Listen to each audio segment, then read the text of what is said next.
You're watching a TGM production.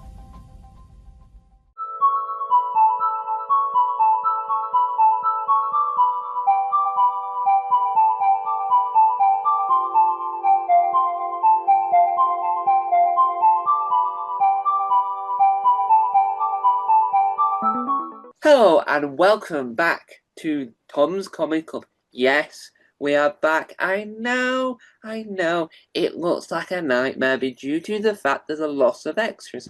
I know, don't blame me. Well, do blame me for, but yeah, blame me for all of it. That's what happens when you come up with too many ideas and you just roll with it. You don't consider that too much. No, you just do. But today we are back with one community questions during the Edinburgh Fringe Festival 2025. Again, that's another miracle. We don't know how this happens, but it does. It's a miracle. We all take that as a miracle. I don't know what the other analogy was there I was going to use, but hey ho. But we shall crack on. My guest today is best known as an Australian comedian. It's the wonderful Laura Johnston. G'day, hello. Hi there. And so we shall start spin the wheel for the first time to find out what our first question is, whilst we remember what number we're on, because who knows how long that will last. With my maths, probably 4 seconds. To find out what the question is. How has comedy changed your life? Ooh, how's comedy changed my life? Okay, I'm gonna say two different main ways.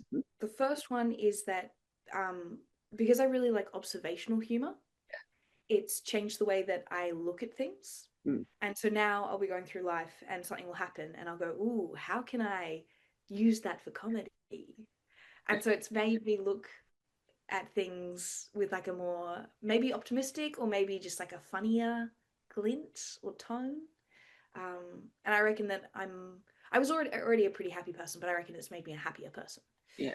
Um, and then the second way that it's changed my life is so back at school, I was a goody two shoes like the entire way through. I didn't break any rules. I got detention once, but because I was such a goody two shoes during that detention, I was brought into the back office and she was like, "Hey, can you help me file these report cards?" And so I was given like access to all these. I possibly shouldn't be saying this. I didn't see any like sensitive information. But anyway, I was a very, very good kid Yeah. coming into comedy, the backstage area feels very much like being the naughty kids in class, like sitting at the back and throwing paper. And I've really enjoyed that change. I enjoy getting to be, the naughty kid for once and throwing paper. Yeah, and that's what I think that's what comedy does. It makes you see things in a different way, and to bounce off that. So I also have only ever had detention once in my high school career for losing the pencil that was so small that they got me in trouble because I couldn't find it, and I made it Oh clear no. I sharpened it too much, so it disappeared. Um, Oh no.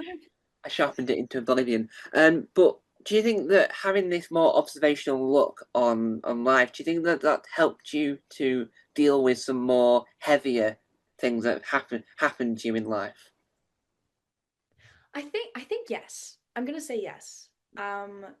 Because anything that happens, I'm like, is there a way that, comedy can come from this? Because I do believe that laughter is a big part of healing. Even if we take something like not as big, my last breakup, I so I convinced him that if he was going to break up with me, which he did, I was like, hey, if you break up with me, you got to do it by getting down on one knee and then break up with me because that's funny. Like it's funny to get down on one knee and then break up with someone instead of propose. Um, so I think it's yeah.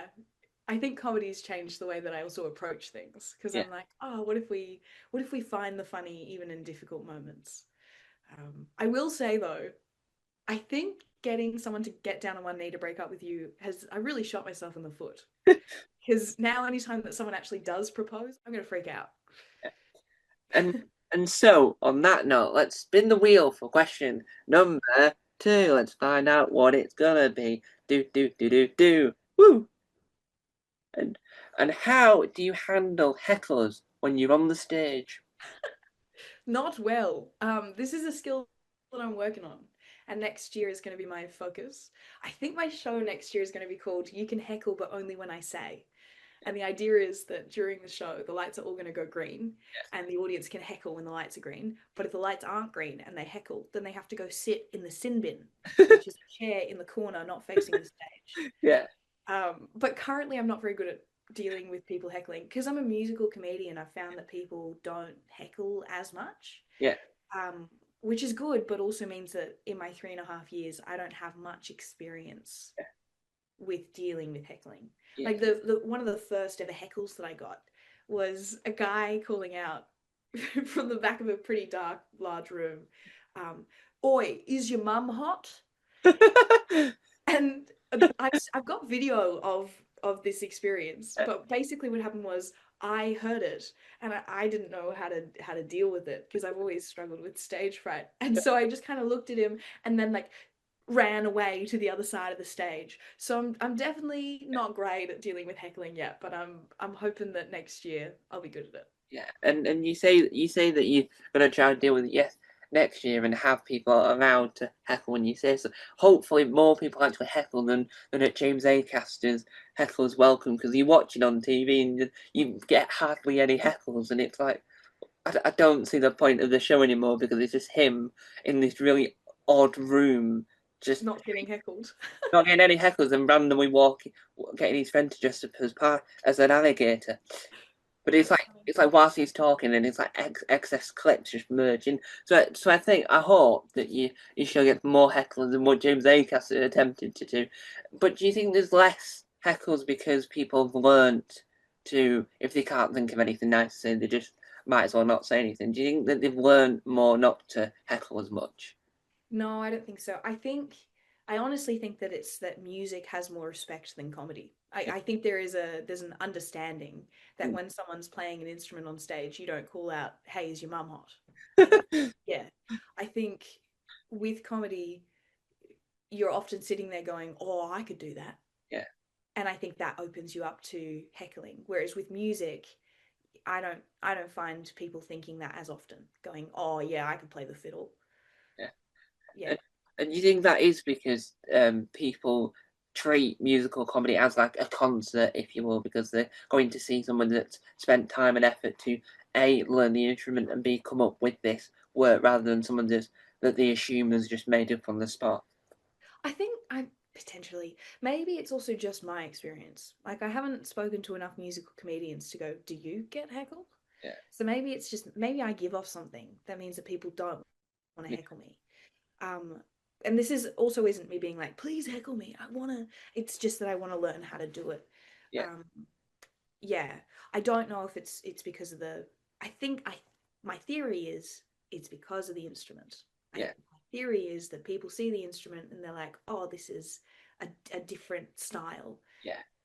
Let's not interrupt." Yeah. And because I think that when you go to watch, like, let's say an orchestra, you wouldn't get someone heckling at the violin players, because there's probably not any room to heckle because they're all too busy, um, to even acknowledge any noise other than their own instrument. But do you think that that's the thing to take away from is that hecklers only attempt to do this because they find the opportunity, or do you think that they do it because they want to be funnier than the person on stage?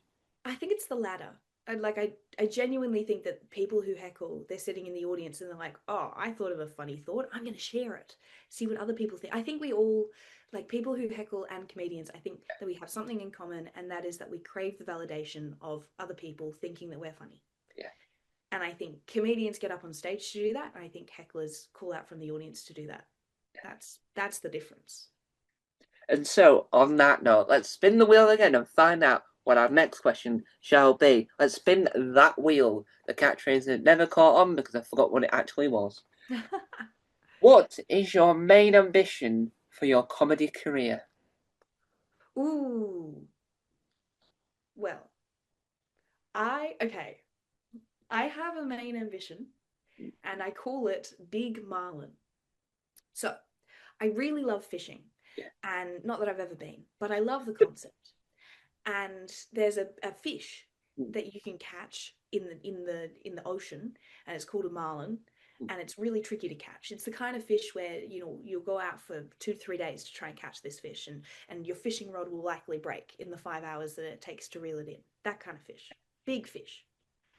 And so the big dreams that I have in life when it comes to comedy, I call my big marlins, or they're part of my big marlins. Here are my dreams. Ready? Yeah. First one. There is a theatre in Australia, in Canberra, my hometown, called the Playhouse Theatre. Now, it seats 658 people. Yeah. And I want to do a show there and have my face on the big billboard, but also, more importantly, have people coming to the show just to see me. Yeah. So that's one dream. And I think it's looking like I've booked in for the 30th of January next year to do that dream, which is crazy because I'm 3.5 years into comedy. It's so early on, but chase your dreams while Yeah. you can. Another dream is coming to the Edinburgh Fringe Festival. Ooh. I really want to commentate the Olympics, but like comedy commentate it, like Roy and HG. Yeah. That's a dream. I want to have my own Netflix competition show where I'm the person in charge. That sounds sick. And one day it would be amazing to be on a show like Taskmaster, if not Taskmaster itself. I think that Yeah. would be super fun. Yeah. Oh, and I also want to write a book. Oh, yeah, and I think that with the commentators of the Olympics, I think the way that you would do it to make it more funny, because it is sports is sort of, you just watch it.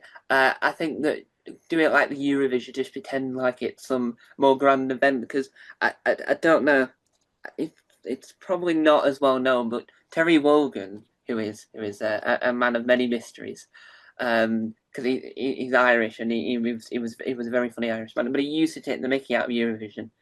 He used to he sounded like he hated it, but he commented on it for years, and he would be drunk halfway through. He would wait until like the ninth act to get drunk. So we'd have this thing where he is 4 sheets away from the wind. He is not with it anymore. By the time like Moldova are on stage or Yeah, whatever. I love that. That's And so fun. and so I think when you present the Olympics, by the end of it, you should just be really hammered. It's like you don't know what's going on, and you just make up who's won, because that would just make it more No, comical.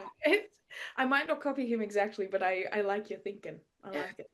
yeah, and because I think that when you commentate sports, it's like people are probably either watching it or listening to it from another room. It's like it's the only time that doesn't work is when you're listening to snooker, because you can't really listen to people. Oh, they just chipped that ball in. Oh, where has it gone? It doesn't really work. But do you think that's that's achievable? Because I don't I it's probably just because I don't watch enough sports, but I don't know as many of them. Yeah. Do you think that's something that So I love sport. yeah, I'm a huge fan, and I definitely think it's achievable. I listen to like a lot of sport on the radio. I worked in radio for 6 years, when I was a kid, and I do think that there's a space to even talk about something like snooker yeah, and to make it describe it in a way that your audience can understand what's going on. But I also think for me the interesting thing about sport is not so much the gameplay, because I'm a fake sports fan. It's the human stories behind the gameplay. And that's what gets me into sport. If I know that someone is debuting for the first time, or that their grandma is in the audience, yeah, or that their son called Timmy has a shirt with their face on it. Like that's the kind of stuff that I love. Yeah. So if I was to commentate the Olympics, that would be my focus. yeah, yeah. And I think that's what makes the sport more interesting, because when you show that person in that audience, because you get more of the feel of the atmosphere.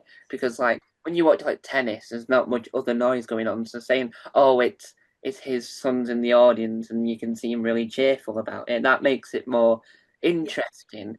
And Yeah. I think that you can tell that that's developed of the years when you watch sports. So from the beginning, where snooker was in black and white, and it's the most hardest thing to commentate on, because no one can see the colour apart Different. from people Yeah. in the room.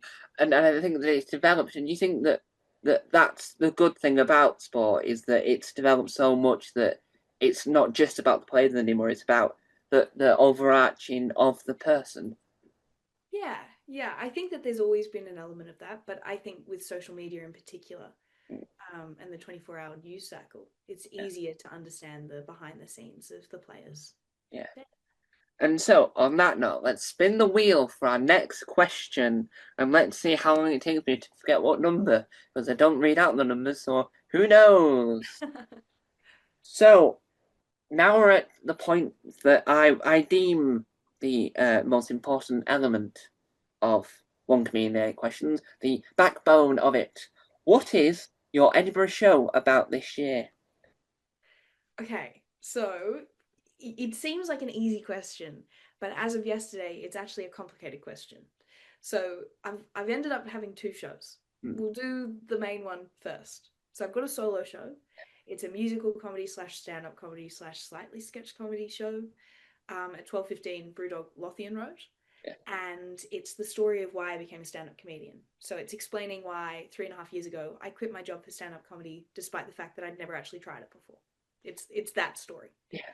And I wanted to do it as my first solo hour because I like that it's my origin story, and Yeah. that I'm explaining my origin story, and then hopefully people will watch it and continue to watch my career as I get better as a comedian. Yeah. The reason that that question is complicated is because yesterday I I said yes to creating another show while I'm here that is potentially starting today, but I haven't got the email about whether it's starting today or tomorrow. Yeah. And the idea for the show, okay, I'm going to pitch it, Tom. Here we go. You're the first person to hear it. So it's a 30-minute taste test. Yeah. Oh, have I lost you? No, no. No, we're good. It's a 30-minute taste test. So the idea is that it's a 30-minute long show. Comedians have 4 to 5 minutes Yeah. on stage. Oh. I'm the MC. Yeah. The audience are coming, and they're trying to work out what comedy to watch. And so this is a quick taste test so that they can see a bunch of comedians in only 30 minutes and then go out and see longer form shows. Wow. That's the plan. That sounds like a very good idea, and it's one of those you get. I think there's a thing before the Fringe that they sometimes do in a. I think it's like 60 minutes. It's probably like 4 hours. I don't know how long the show is, but there's when they have 60 minutes of each comedian. But I think that having it in a shorter burst, 4 to 5 minutes, I think that just you can squeeze more people. Do you think that having them in this small shorter time frame, do you think that that sort of helps to promote more comedians than having it in a longer time frame? So I think it does two things. The first one is that, yes, I can fit in more. The second one is I struggle with sets that are like 7 to 10 minutes long, especially as a newer comedian, because you're like, what do I do? Do I spoil things from my show? And then when people come see my show, they're like, oh, I've already seen this. Yeah. Whereas if I go a 4 to 5 minute set, Mm. then you're only really spoiling 4 to 5 minutes of your show. Yeah. And I think it's an easier sell for comedians to do. Yeah. And you can also do like your 4 to 5 minutes of strongest stuff. Yeah, that's the thinking. Yeah. And with your main show, what time and where is the show? Yeah, so the main show is only on until the 13th. So I've only got 3 more days of doing it, and it's at 12:15 Brewdog Lothian Road. And it's been a lot of fun. I did this show last year, but it like a different version of it, a more high-tech version. Whereas this year I've really pared it back, and I'm just doing the stand-up comedy and the music. Yeah. And where can people get tickets if they want to come and see the show? So it's tricky because I'm not very good at admin sometimes, and I screwed up the admin for Edinburgh Fringe, so it's hard to find me online. But if you follow me on Laura the Comedian, I've posted about it. And if you go to the PBH website and you look up the time slot rather than my name, it'll come up. So if you look up 12:15, you'll find my show. Yeah. But if you look up the name of the show or my name, you won't find the show. Yeah. And do you think that what do you think the most interesting thing you've learned about doing this run? Most interesting thing I've learned. That's tricky. There's so much that I've learned. I think I think what I'm going to go with is that sometimes I can overanalyze Yeah, things. And that's been an interesting thing. Like I knew that I thought about things too much when it came to comedy and that I often made things worse, but like this run in particular, I've been experimenting every day with the show. And one time 2 days ago, oh God, Tom, 2 days ago, I was like, what if I tried the show in reverse order? Would that make it better? And so I did. I did it backwards. And I don't know why I thought that would work or why I thought it would be a good idea, but I think there was a reviewer in and I'm dreading the review. Yeah, so I think I overanalyze things. I think I overthink things, and sometimes I need to go, no, it's stop tinkering. yeah. And before you go on the stage, do you get told by the venue that X reviewer from whatever website are rocking up?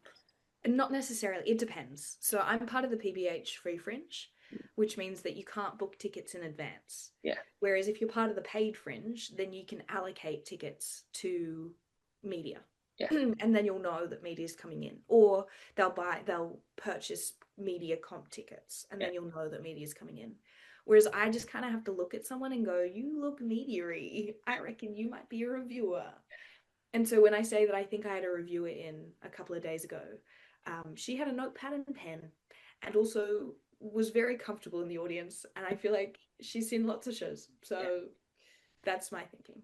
Yeah, and I think that that's what's interesting that you're not too sure if they're in because I remember seeing a clip of Mark Watson and he's having a go at this woman and she's got a phone out and it turned out she's a reviewer reviewing the show and she's in the front audience. So I think that it adds to the excitement because you know that it's a possibility, but you Yeah. don't know when. And do you think that that makes it more nervous to you because you're never too sure if the reviewer in this week?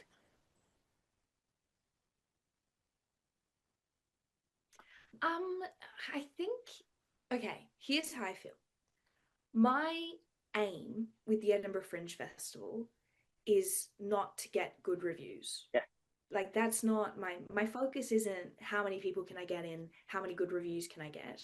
It's can I use this as a testing ground to improve my comedy. And so the idea of getting a review for me is exciting. The idea of getting a bad review for me isn't devastating because I know that I'm an apprentice comedian and that I'm getting better at comedy. And so if I get a bad review in my third year of comedy, well, I mean, fair because I'm early days. yeah, Whereas I think if I was a more established comedian or if I'd been working on it for longer, or if I was here for like a full season and I was trying to like win an award with my show, I think I might feel different about reviewers coming in. So I think next year is the year where I'll be really hoping that reviewers are going to come in, yeah, um, or maybe the year after, depending on how I feel about my shows. yeah. And so, on that note, let's spin the wheel for what I believe might be question number five, but who knows? Not me, because I wasn't counting. My own fault. It's my own fault for doing number-based things. Um, and we've had a repeat question, so let's spin that wheel once more. Let's spin it even faster. That's what happens when you update an app so there's no fire, as in a fire image, not actual fire, because that would be really incredible technology, but highly High dangerous. budget. Mm. When you're doing a work in progress to set up for your show, do you walk on stage with a notebook or is it all in your head? Ooh. Okay.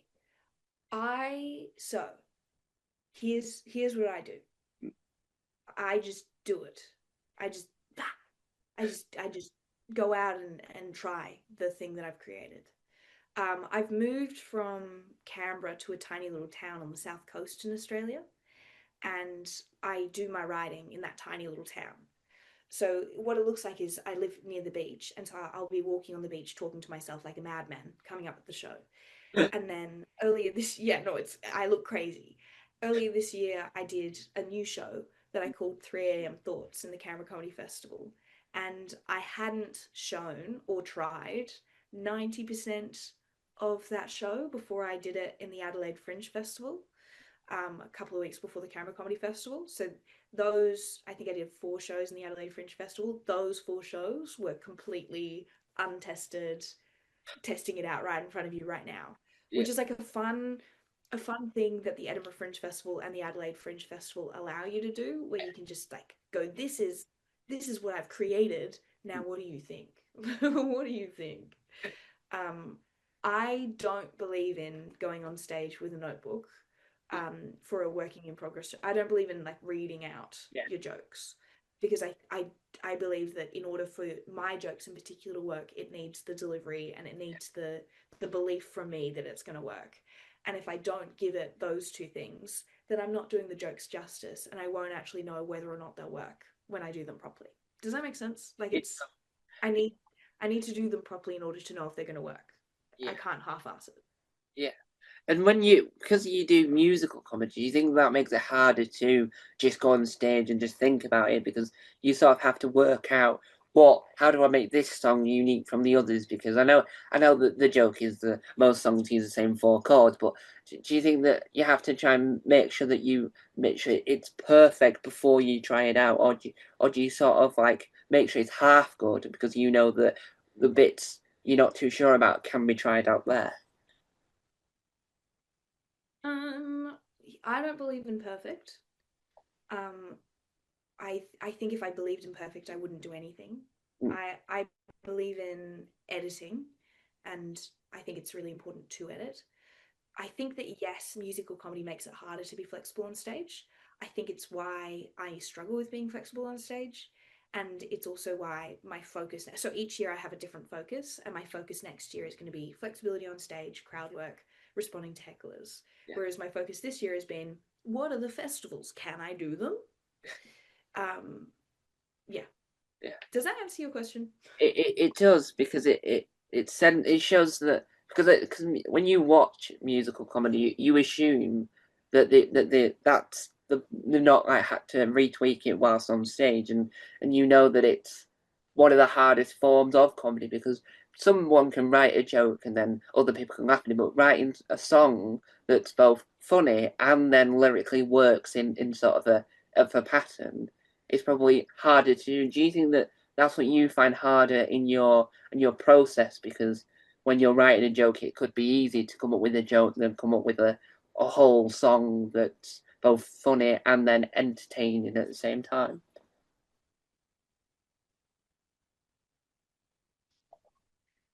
I'm I'm not sure that I would say that musical comedy is harder than regular stand-up comedy. I think that they're two different styles of comedy, and that if you have a strength in one particular area, you might find it easier than other people who don't have that strength. Yeah, What I would say instead is that good comedy is harder than bad comedy. yeah, Yeah. And so good musical comedy is harder than bad musical comedy, and good stand-up comedy is harder than bad stand-up comedy. It sounds super obvious. and so, on that note, let's spin the wheel again for what I believe might be question number 6, but who knows, because I don't know anymore.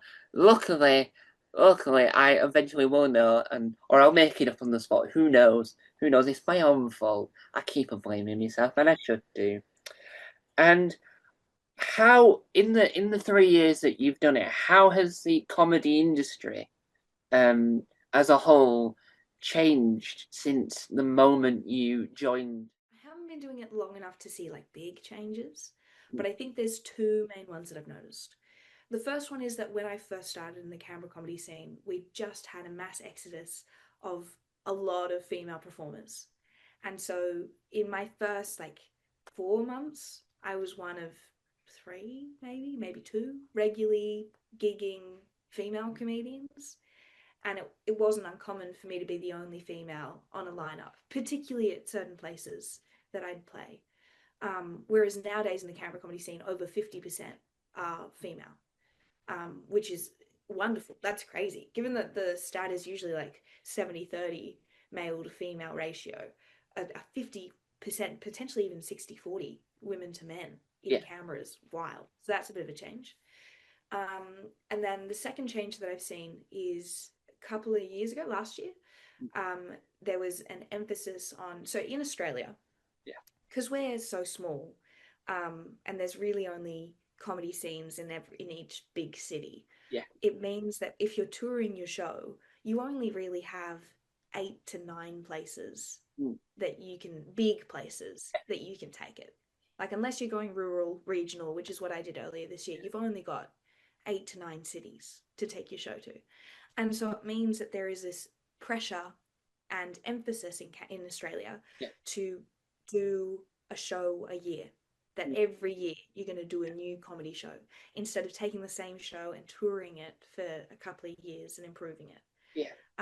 And I think that emphasis has been changing. There was an article released last year about the burnout that focus on a different show every year has been creating on Australian comedians.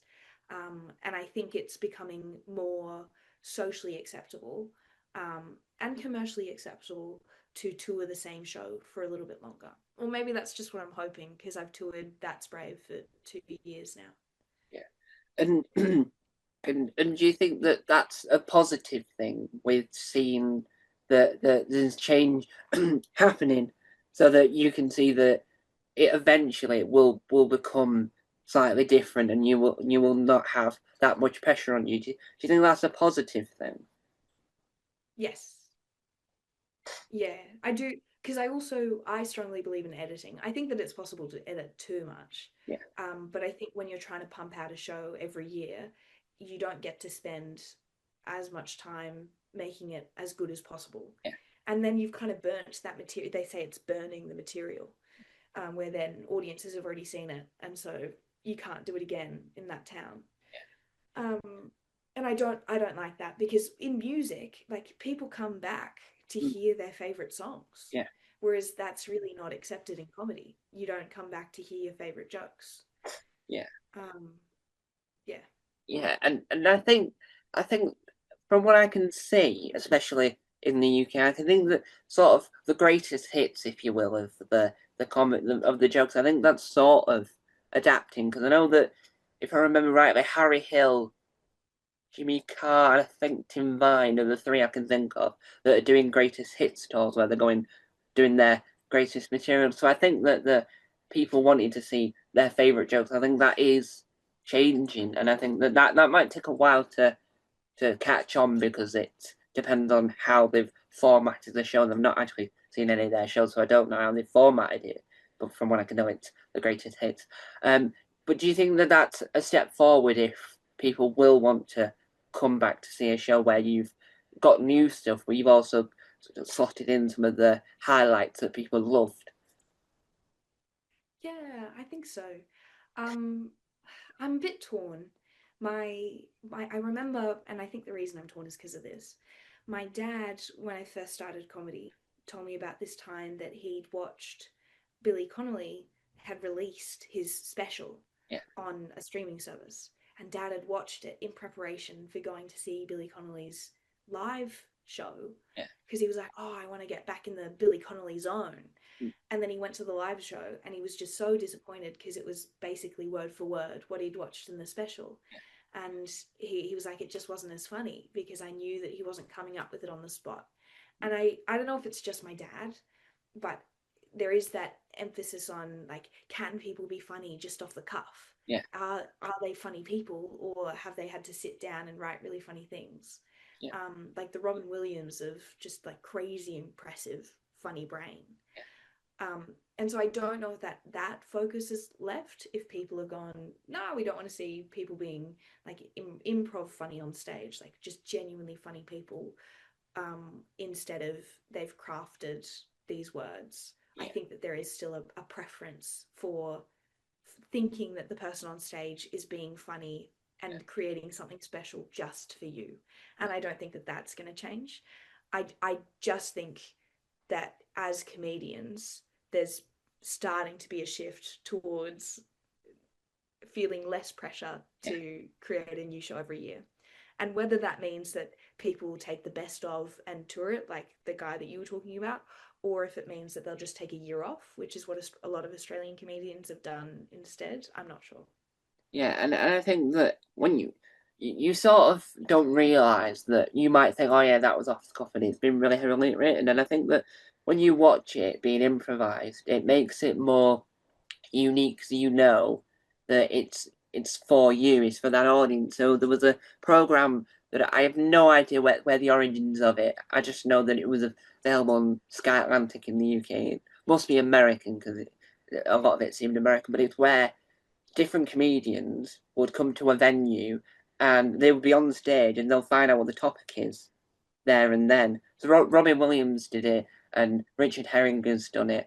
They're the two names I can think of. And it's where they might not know how to pronounce the word either, so they might think it's another word and it's not. And the audience are seeing that for the very first time because they don't know what's going to be said because they don't know what the topic is, and neither does the performer.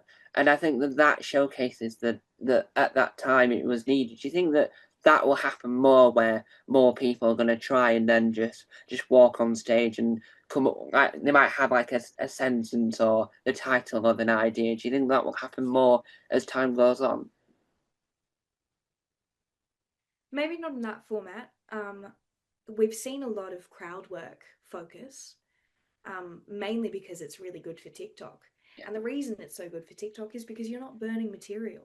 yeah, You're talking about a situation that's only going to happen this once. You're making jokes that are only going to work in this audience. yeah, So it's safe to share it because it means that you're not spoiling any content for your future shows. yeah, So there really has been a focus on that. I don't know. People are saying that that focus is starting to shift away and that audiences are becoming less interested in crowd work material. yeah, I personally haven't seen it. I've just read articles about it.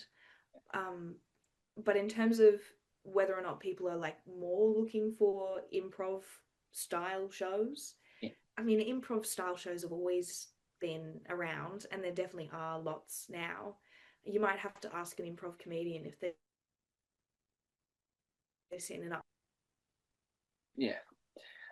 And so, on that note, we shall spin the wheel for our next question. And I assume it's number 6 because I make the rules, so I'll make up the number if I've forgotten. And it's more funnier because I explained that I've forgotten the number, so it makes it funnier in my opinion. At what point in your career did you start calling yourself a comedian? Uh, Day one. So here's what happened. I was chatting to a plate. So I work as a children's entertainer in the hospital, and I distract the kids from their procedures as my day job. Mm, And I was chatting to the play therapist, and she was telling me about this guy who is now like a master puppeteer. And I went, how did he become? Like, how does someone do that? How do they do their first gig as a puppeteer? How do they go to someone and go, hey, I've made a puppet. Can I use it? But like, that was a crazy concept to me. And so I went, how did he do it? How did he start? And she went, Laura, I'm going to tell you the secret. And the secret is he just started telling people that he was a puppeteer and say it to enough people and it becomes true. And so the day that I quit my job for stand-up comedy, I created a Instagram account that I called Laura the Comedian. And ever since then, that's what I've been. I've been Laura the Comedian. And I think I'm getting to the point now where I no longer need to call myself Laura the Comedian on social media for me to feel like it's true. Like I'm starting to be like, no, I actually am a stand-up comedian. Like that's me. yeah, Um, but when I first started, I needed that verbal and visual reminder that no, you're making this choice. You are a stand-up comedian. Other people are going to see you as a stand-up comedian. It's true. yeah. And do you think that calling yourself a comedian from the get-go, do you think that helped build the confidence that you would use in your comedy? I think so. I also think that I've been quite intense when it comes to comedy. Yeah, I decided, well, because I quit my job before I tried it, and in that moment, I decided that I was going to become a stand-up comedian, yeah, and that nothing was going to stop me. That there was no greener grass. That this is what I wanted to do, and I was just going to make it work. And so I think if that's your view, if you're like, this is me, this is what I'm going to do, and I'm just going to make it work, then I think calling myself a stand-up comedian from day one was really helpful and necessary. yeah, But if you're dabbling in comedy and you just want to see if it might be for you, then feel free to hold off until you're ready to admit to yourself that you're chasing this hard. So in your opinion, do you think that there's, because some people would say there's a criteria in this, do you think there's no criteria to call yourself a comedian? Do you think that you can just do it at any point? You think that this is your main focus? No. I would say that the day that you do your first open mic night, you are allowed to call yourself a stand-up comedian. I would say the day that you call yourself a stand-up comedian is the day that you are a stand-up comedian. Yeah, Does that make sense? So it's two different things. The day that you do open mic night, first one, yeah, you can be a stand-up comedian from then on. But the day that you call yourself a stand-up comedian, that's the day that you actually become one. yeah, yeah. And do you think not having that pressure to do so many things, to say I'm a comedian, do you think that will take the pressure off the newer people that wanted to get into the comedy industry? I'm not sure. I think a lot of the pressure in comedy is internal pressure, and a lot of stress that you're not actually funny. But maybe that's just my experience. Like I wake up a lot of mornings and go, "Oh no, I think I I think everyone's lying to me. I Yeah, think I'm lying to myself. I don't think I'm funny." yeah. And I don't know if that pressure is going to go away just because you're allowed to call yourself a comedian. Um, I think that's imposter syndrome, and therapy is probably necessary.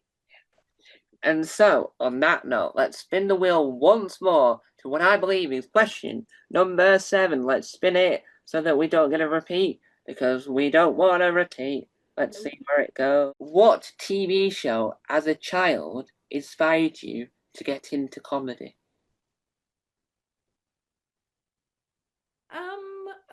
Okay, tricky one to answer because I kind of avoided comedy as a child. Um, my dad often talks about how when they put comedy on the TV, I would leave the room. Yeah, Or if they invited me to go see live comedy, I wasn't interested. And so it's crazy now that I'm a stand-up comedian. I grew up watching sketch comedy rather than stand-up comedy. So like Blackadder, um, Allo, it's Allo, it's not really sketch comedy, but that kind of yeah, British style humor. mm, Um, so I think and Monty Python. I think that's probably why I got into sketch comedy at university is that I already had that basis in sketch comedy and mm, absurdism. yeah, So that's probably my answer. But also, I'm a bit of a weird case. Most comedians that I talk to, they talk about how from a young age they were just enthralled by the concept of making other people laugh and watching TV shows where like SNL where they could make other people laugh. But I really didn't have that interest at a young age. yeah. And do you think that, and this might be too far-fetched, but do you think that having having those shows on that were hailed to be like the creme de la creme of what British comedy was at that time. Do you think that that helped to sort of give you inspiration to say this is the type of comedy that people are doing in Britain, and you can then adapt it to make it more Australian? Um, yeah, maybe I don't know if we successfully adapted it to make it more Australian. I was part of a uni sketch comedy group from 2018 until 2023, which is a while. That's a while. And the first one was called ANU Women's Review, the Australian National University's Women's Review. The second one was called the Australian National University's Law Review, Yeah, which I was part of for 5 years. And I think sketch comedy is sketch comedy. I think British sketch comedy is slightly more absurd than Australian. yeah, And I think that Australian sketch comedy could improve by learning more from British sketch comedy. yeah. Yeah, and do you think that the reason why the when you get a lot of British people, mainly British audience, enjoy a lot of Australian comedy, do you think it's because the comedy from the British sense of humour and the Australian sense of humour isn't a million miles away, or do you think it's because they're even more similar than a million miles away? I no, I think it's similar. I do think it's similar. I think media helps, that a lot of Australians have watched British media and British comedy helps, because it means that we're not like, what is this foreign comedy? We've already experienced it. Um, there are differences. Like in in the UK, they say before a gig, you should not big note yourself. Like, you shouldn't be like, this person has done this gig and been on TV and blah, isn't amazing.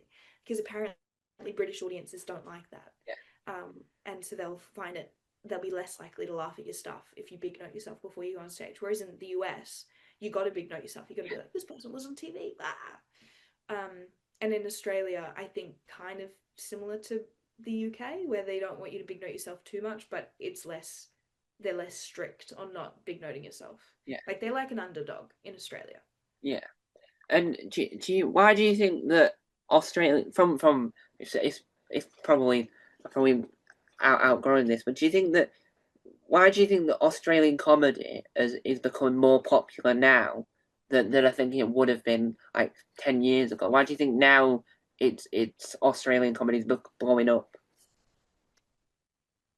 Um, I have my theories. I'm probably wrong, so just keep what I'm about to say with a grain of salt, that it's just coming from my brain. Um, I know of a lot of really good crowd work Australian comedians. So a lot, maybe it's because I'm in Australia, and so a lot of my TikTok content is Australian, but a lot of the Australian comedians that I follow have particularly good TikTok videos where they do funny crowd work. I also think that we have a huge bunch of incredibly funny Australian comedians coming out of us right now. Like, even at the Edinburgh Fringe Festival this year, there's a big contingent of really funny Australians, and also not at the Edinburgh Fringe Festival, there's a contingent of very funny Australian comedians that are touring. Yeah. So I don't know if it's just that, like, there's more of us doing comedy now than there were 10 years ago, and so therefore the base is bigger, and so the pyramid gets built higher. Yeah. Um, or if it's that we're particularly good at what's in the zeitgeist at the moment, which is crowd work. I don't know which one it is. And I think what's helped make Australian comedy more globally popular is because you I think it includes the invention of having the Australian Taskmaster, because it meant that the fans of Taskmaster have then seen what Australia and New Zealand and all the other countries have done, and then wanted to get more into that comedy. Do you think that's a positive, that when you've got a franchise that is successful like Taskmaster, do you think that that's a positive, that it helped grow international interest in Australian Yeah, comedy? I definitely think it's helped. I don't think that it can be the only reason, but I definitely think that it's helped. I think any show that bridges cultural gaps like that can help. Like The Office, when it went from the UK to the US, or there's a new show called Ghosts, which has just come to Australia, and I think when that gets properly released, I think it'll do a similar thing. Yeah, discovering people through media is a fantastic way to bridge the arts gap. Yeah, I think having those versions will help to showcase the talent that's localized. Because I think that when you watch the Australian Office, you can see that there's so much talent in that area, and then they'll end up branching out, which I think is a positive. And hopefully, if all goes well, Ghost Australia will become the next big thing, because I know that the German version and the American version are quite. I don't know much about the French version, but I know that they're quite popular. So I think because of a lot of there's a good chunk of Australian sitcoms that are now available in the UK that are semi-popular. They're growing all the time because they're becoming more available. But do you think that will help the industry in Australia as well, because there's more international desire for their programming to come over to international territories? Yeah, yeah, anything that brings more interest in filming and production in Australia is good, is excellent. Because there's not a huge budget for it here in Australia at the moment. And so we spin on to question, I believe, is number 7 or 8 but I'll go in number 7 because I can't remember if I said that number before. But let's find Pretty sure out. we've had 6 3 times and 7 twice, but Well, I'm also bad at counting. let's find out what is the penultimate question. What is one thing you regret about doing stand up for the very first time? I don't think I regret anything because uh like I'm proud of myself for doing it, and I think you should be proud of your first time doing stand up. There are definitely elements of it that weren't great. Like I got stage fright. I've always struggled with stage fright, and I froze partway through my final song, or like before I sang my final song, and ran off the stage and cried. That wasn't great. I was wearing a blue cardigan, which is not really a vibe for stand-up comedians. It was very grandma. That that's probably something that I could regret, Yeah, but I don't because it's a fun memory. Um, it was an intense experience. yeah, Actually, here's one thing. yeah. I was on a very high stage Mm, and I was wearing a skirt. And ever since then, I've refused to wear a skirt or a dress yeah, to a gig just in case I'm on another high stage because I don't have cute enough underwear for that. I don't want the audience to see that's and so I think that's a regret is I refuse to wear skirts or dresses on stages now because I just feel completely uncomfortable with the idea of the audience being able to see up my skirt. yeah.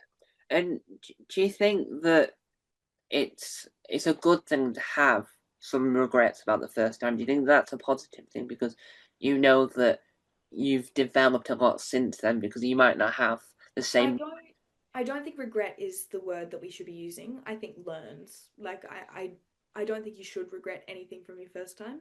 Be proud of yourself for doing it and then have some things that you go, "Oh, I've learned that I should not do this in the future." Yeah, So I take it back. I don't regret wearing a skirt. I think it's excellent that I wore a skirt because it means that I know now that yeah, it's not something that I'm comfortable with in the future. yeah. And so let's spin on to what I believe and what is going to be question number 8.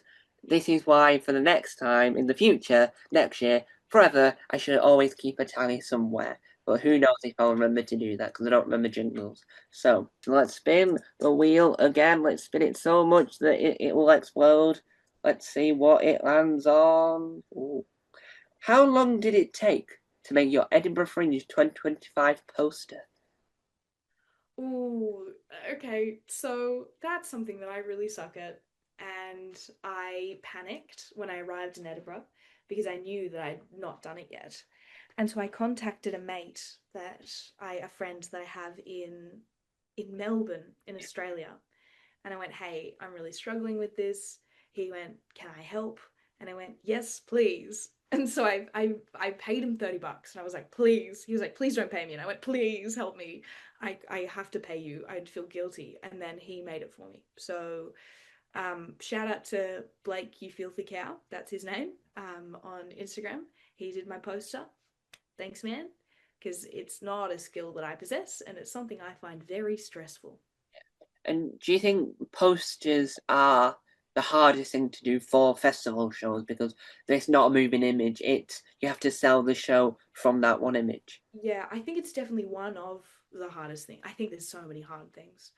I think it's one of the hardest things because it is the first impression and sometimes the only impression that you give to people when you're asking them to come see your show.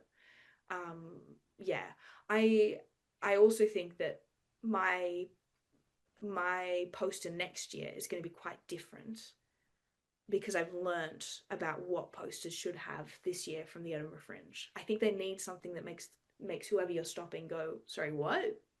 What was that?"